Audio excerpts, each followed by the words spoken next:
I fell in love with hip hop early on. I was probably around 13 to 14 years old. When I turned 15, my cousin, who I was living with her boyfriend worked as a security guard at a men's shelter in the Bronx called Franklin Men's Shelter in the Bronx. And we lived near Yankee Stadium. And one day he asked me if I would bring him some food. So we didn't have Ubers back then in the mid 80s. And Yeah. I couldn't afford a taxi, so I walked with this food for like 3 miles to where he worked, brought him food, and then he decided he wanted to introduce me to one of the social workers that worked at the men's shelter, who happened to be DJ Scott LaRock, who started BDP. Scott Um, LaRock, blessed be his name. yes, yes. And Scott then introduced me to someone that lived in the men's shelter, in that shelter, who happened to be KRS-One. So they had already formed this group while Chris was living in the shelter. And Scott LaRock looked at me, didn't know what my talents were. I actually didn't know what my talents were, to be honest with you.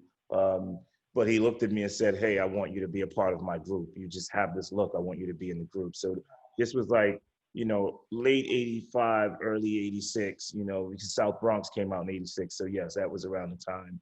Um, and that's how I got into hip hop. I literally walked into it. It Okay. wasn't something that I was trying to do.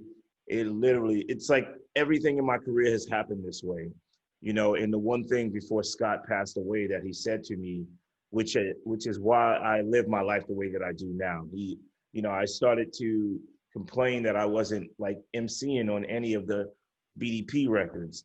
And he said to me, he said, your role is to, which was something that I didn't understand then as a child, but as an adult, it's like, wow, this guy told me to always be prepared for anything that you can do in your career, anything that life may hit you with. So, you know, I learned how to rap, I learned how to DJ, I learned how to produce. I always kept the camera with me, so I would take pictures. Um, and I just learned how to do all those things. And I was always a curious person anyway, so it was natural for me to want to learn and like pick up these new trades and like learn different things about our business. So I've always been that way. And that's how I got into hip hop, and that's why I'm still in love with music. So we got to talk about Scott LaRock. I don't know if people know if they didn't live in New York. I was living there when he was shot, right? And he was a hero. He was an inspiration. Everything that KRS-One would rap about was about Scott LaRock. Like, this was an incredible man who worked he was a social worker, right, at a men's shelter, and he inspired KRS-One. He inspired you. He inspired other people. What was he like? Like, what was this guy? If you met him now, what would he be like? Like, was he just like a inspirational? Was he just like charismatic? What was the vibe of Scott LaRock? Scott's vibe is pretty much the vibe that I have, like always. It's why I am, the way that I am. He was always willing to go the extra mile for people, always wanting to do the right thing. I mean, that's how he ended up losing his life, which was something, senseless. Like, there was no beef. It was He was some breaking up a kids. fight or something. Was that Yeah, right? there were some kids that from my neighborhood that were jealous that, I mean, I came from a rough neighborhood, that things were happening for me, and they started threatening me with guns. And, Scott came over. It wasn't even a fight. There was no physical fight. He literally came over when I called him, like, hey, these guys pulled guns on me.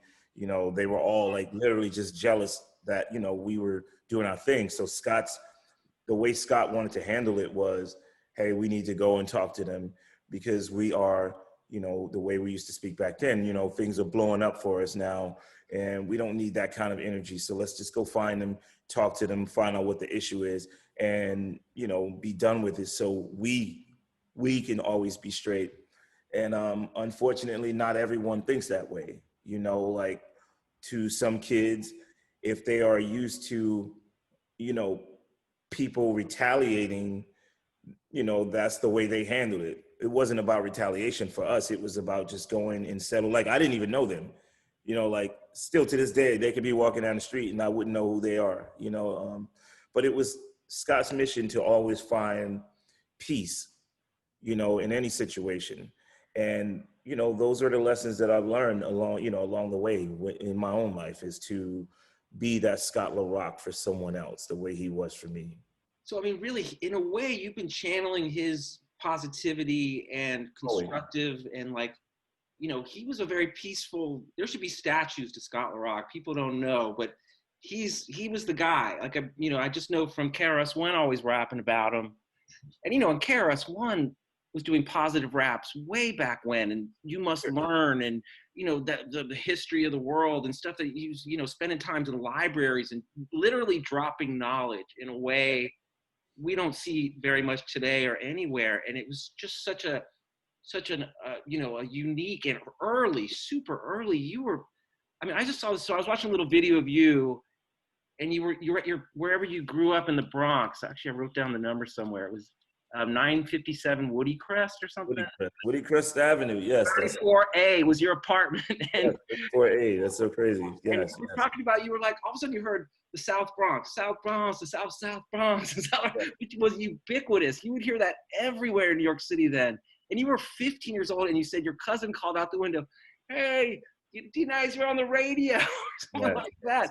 How do you take that at 15 and your songs everywhere, and you're part of this thing that's just like blowing up, and it's so early in your life? I mean, it was still surreal because, you know, I grew up loving, like I said, I love music, period. You know, like, so like, you know, if I could sing, I probably would have been in some sort of R&B or rock and roll group because that's what I grew up loving. And then I felt, like I said, I fell in love with hip hop when I was roughly around 13. So for me to love hip hop that way, and then a few years later, like now we have a record out. Like I didn't even know that that was possible. You know, like something that we made, you know, in someone's studio apartment. Like this guy in Queens, he had like a 16-track board, and DJ Scott LaRock and I went there and worked on the beat. And you know, Scott really did most of the beat. I was really just learning at that point, to be honest with you. But like Scott did the beat, and then KRS came in and laid his verse, and then you know the three of us did the chorus, South Bronx, and that's how I got my name, D.Nice. I didn't even have a rap name then or a DJ name. You know, I was trying to figure it out while we were working on that record.